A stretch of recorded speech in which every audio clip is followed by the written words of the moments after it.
you know, be active in sports, Yes. you know, perhaps learn a pan Mm-hmm. or something like that, you Yeah, know, yeah. and do things that are a little more quiet, you know, Mm. rather than look at these violent games. Because even the cartoons, my goodness, the cartoons are Very violent. true, very true, very Yes, true.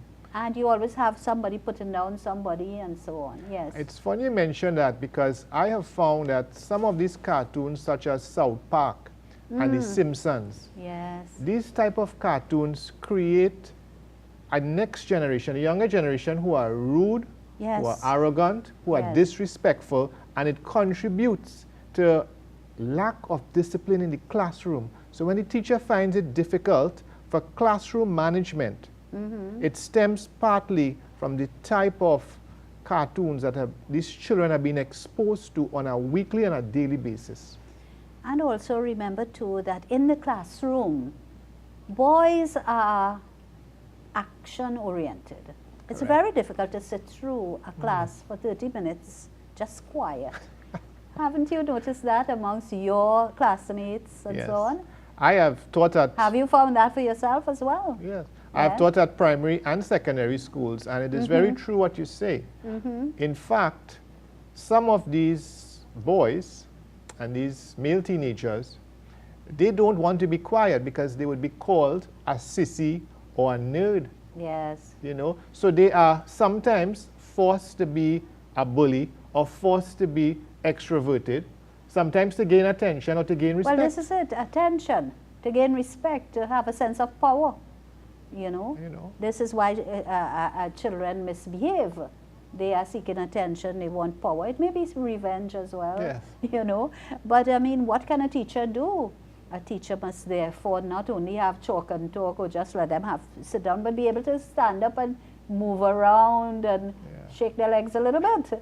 Wouldn't you agree? I agree totally. And what I have found in the classroom is that the teacher is not just merely teaching and imparting knowledge, but that teacher has to be like a psychologist, a psychiatrist, a sociologist. Yeah, wear many hats. Yes. And sometimes that teacher serves as a mother or a father because the children are being brought up by the grandparents or aunt. Yeah, absent parents You know. are responsible for quite a lot of the dysfunction in the family. And the thing about it is, you know, you will find that the boys may have been put down when they were small. They're too fat, their nose too Humiliated, big. embarrassed. You know, the parent is expecting a child to act beyond his age. Or why you can't do that? You're good for nothing, or something like that. And these provide emotional scars. A simple thing as a nickname, Yes. you know, could make a child feel inferior and not seen as equal. Could you imagine a parent or an older adult calling a child dunce head? Yes, yes, know? yes. You know, because you didn't come out first or second in exam, and that sticks with the child for a number of years. And the self-esteem becomes rather low. And the child may not have an opportunity to express this to anyone. In fact, keeps it inside. Because if they speak out, again, they are sissy. They shouldn't cry. Even if it hurts, they shouldn't cry. So what we are really growing up our children to be then, you know, Yeah. angry people. And you know, it's funny we are talking about that because I have been doing a lot of research on the macho male. Oh gosh, yes. And that is a whole topic by itself, where the Caribbean man and Latin American men, they are always trying to portray that machismo, Yes. strength, power. And often, sometimes, they often fail to deal with problems, Right. you know. And it could be medical problems too. They might not want to go and visit a doctor because they feel that it doesn't happen to me, it wouldn't happen to me. They wouldn't go for counseling. No counseling. Yeah, You know? even if they understand that they have a problem, but they feel that if they go for counseling, that they are mad. People will say they are mad. Yeah. And might be some simple thing, you know. They could be corrected. They don't, so that if they reach at a point where they have to go for mediation, that might be a difficult thing at the family court.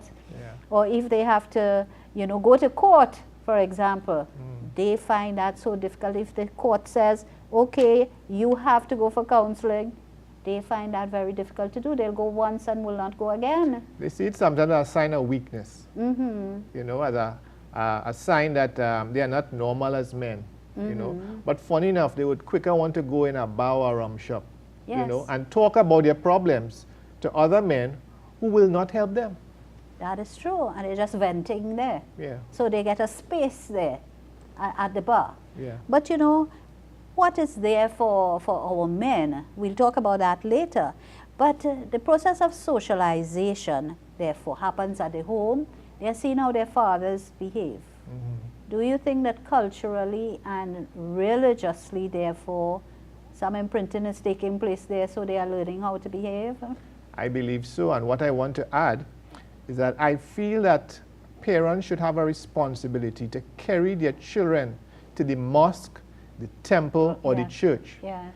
That child needs to be at a religious institution on a Friday, a Saturday, or a Sunday. Yes. You know, it is yes. very important, because a lot of times children say they are too sleepy or too tired to go to this religious institution, but they have time to go to parties and Or to other wake events. out all night with games. Yeah, playing video games and Yes. watching television, or coming back from movie Right. town. Yes. So I believe that parents or the guardians should make it an important and integral part of their children's lives, or that young adult, that teenager, to have some religious exposure. Yeah, to worship with them, to understand they have a relationship with their Creator, and that also they can turn to their Creator for help. Because many times you find that the boys they appear to be hopeless. Yeah, They have no hope. They feel so badly about themselves. They may set goals that they cannot achieve because they will not put down, as we say, they will not tether the goal with action to get it done. yeah, You know, and you find a lot of times you will hear young men would say, well, look, I want to become so, but they will not be studying. They will not be doing their homework. yeah. They will not be passing their exams. They will drop out of school. So what is there for them? We come to the gangs now, Yes. where you get approval. The gang leader will take you in. The gang leader will give you everything that you want. And what about what we want these days? We want fancy things. We don't want to work for them. Yes. And so we want a quick fix. So we go to the gang leader will embrace you, will be the father figure, A brother. a brother, a father, yes. you know, a pal.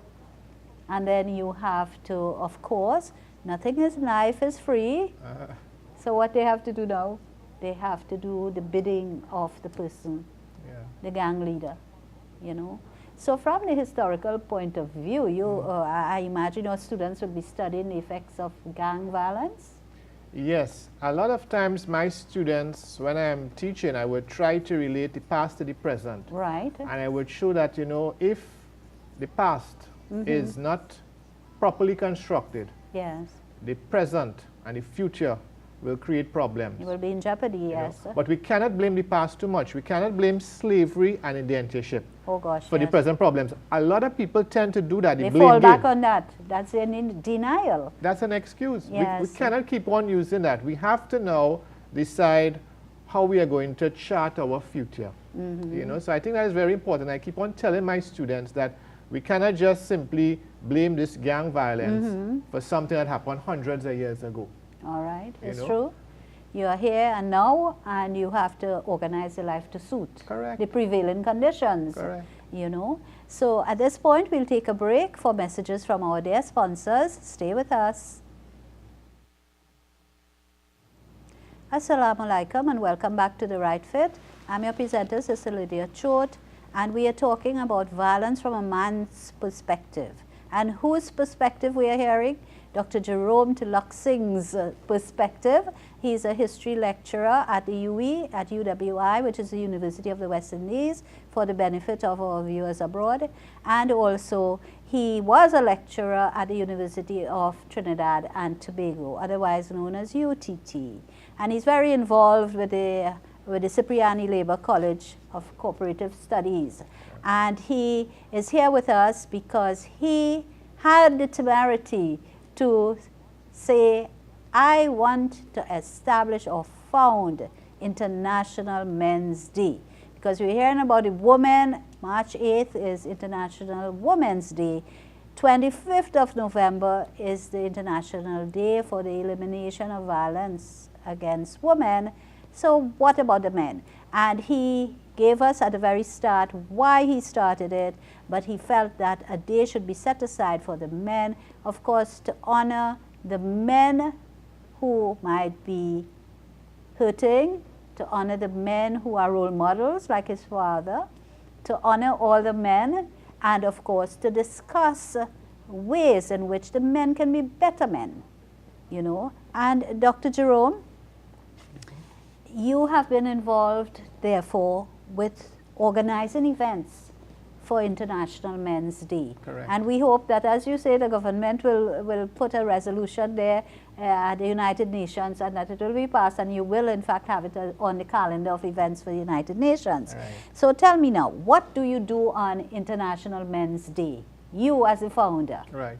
I would be present for some of the events Right. that would be occurring in Trinidad and Tobago. All right. And these events could be seminars in the past, Right. workshops, a conference. On this year we had a small demonstration, a march at the Hyatt in Port of Spain near the waterfront. So the observance would take different forms. Sometimes it might be as simple as an interview, Yes. right? But it's important that on that day I would try to expose more of the public via the radio, the television, or the newspapers about the importance of this day, the objectives, and also to get more NGOs and individuals involved. But have the religious groups responded? Yes, I have received a relatively good response in that I have written religious leaders. I've told them to inform their followers. I've also, on most of these observances, I have had religious leaders or representatives from the various groups to say prayers. Okay. Right? Like last year we had the president of the IRO saying an opening prayer. So I have always ensured that this day would cut across the religious All the class, barriers, you know. yes. And have you had any dealings with that program called Defining Male Excellence? You know of that program? I know about that program. I have seen it mentioned in the newspapers, and I believe it's an excellent program. I believe it is long overdue, Yes. and I'm always willing to assist if I am called upon. Okay. So, well, I mean, that you have put that out there, so that's very good. Have you worked with the YMCA? Yes, I have worked with the YMCA in previous years. They have seen the International Men's Day as something that is very relevant to their program, and they have sometimes offered their venues, they have sent representatives, right? So I have worked with that group and other community-based groups. But on the whole, before I ask about the other groups, on the whole, do you find men willing to talk to men, or willing to talk about their situation and all their issues? Men are very willing to speak about their issues, but the problem is that it would be more in a negative light. It would be saying that, you know, women are treating me bad, or my wife is treating me bad, or my mother treated me so. So what is very unfortunate is that the healing process, the positive stories, they are not coming out, and we tend to just be hearing more negative. So I've tried to let the men know that yes, it's important to heal these emotional scars. It's important to get this negative energy out of you, but we also want to hear about some of the good aspects about how you can improve gender relations, some solutions, because too often we hear about the problems. Well, perhaps, you know, you have the Royal Bank Young Achiever. No, what's the name of the program again? The debating competition. Yes. Yes. Perhaps you can have them debate that. What about a book of poems? Perhaps there's so many men. There are lots of poems available from Serval. Do you work with Serval? I have invited Serval in the past, and they have sent representatives. So I think those are some good ideas, and I will encourage that. And you can have poster competitions at schools and so on. yes. And I think people will, you know, children would like to vie for a prize, and they would like to say what is on their hearts. In a creative way. In a creative way. Correct. So, you know, perhaps that is something we can look at. Yes. And then what about Citizens for a Better Trinidad and Tobago? That's with Gregory? No, Sloan Seal? that's a group in South Trinidad. Oh, this is in South. Yes, that's with in La Romaine with Mr. Balaram Singh. Okay. And they have been, for the last 3 or 4 years in the past, they have been having observances in South and Central Trinidad in the North, and they have been assisting me. This year, the Single Fathers Association